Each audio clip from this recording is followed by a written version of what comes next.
So I want to return to something we were talking about, and that's the millennial impulse to sort of reject, even if inadvertently, traditional institutions like marriage, for example, and home ownership. Jonathan V. Last has a book out right now called What to Expect When No One's Expecting.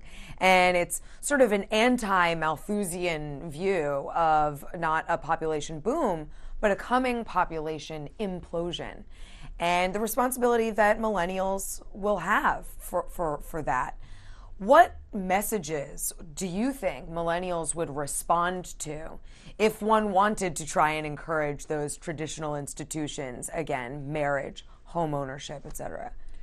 I think that on the issues of marriage and home ownership, we have to see a culture that is more authentic around both of those things. Millennials care deeply about authenticity, and I think when you think about how real estate has been sold and how the commercialization of the marriage industry and the whole economy around marriage, and I think that has seemed to a generation that was looking to find love perhaps later in life, or looking to has been geared around sort of the second generation of people going into those experiences.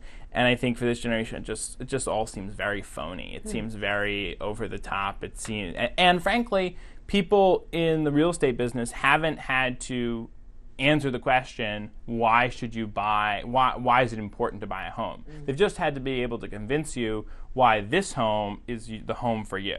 And people selling cars have never had to convince people why you need a car. They've just said you should buy a Ford, not a Chrysler. Right. So that's the challenge. So these institutions have to wrestle with that fundamental question, which is admittedly difficult for industries that have not had to do that. But that's what this generation is doing. They're forcing disruption, and they're forcing industries to think about these things in a new way and do some really hard work on these issues. This is what they have to do. This is not a generation that is just going to sort of sit there and accept business as usual.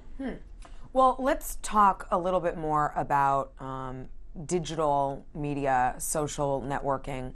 One of the first things people think about when they think of millennials is online, their online capabilities, their interests in social media and social networking.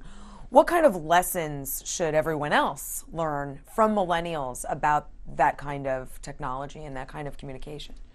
Millennials actually straddle the line between being born in a world where they didn't have smartphones initially when they were born. Yeah. They didn't spend high school on Wikipedia.